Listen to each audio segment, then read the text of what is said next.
Hello everyone, my name is Mark Jaquith, Senior Project Manager for Dimeo Construction, working on the Pilgrim High School project located here in Warwick, Rhode Island.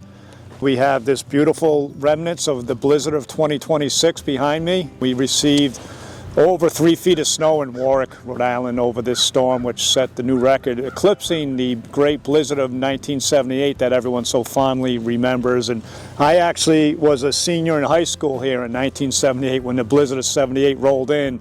And being a senior, it was pretty awesome because when you're a senior in high school, if you miss school, you don't have to make up the time. So we missed a whole week of school, didn't have to make up a single day of it, and we had a blast. So it's kind of ironic that I'm here many years later. I'm not going to say how many years later, but here many years later, building the new Pilgrim High School.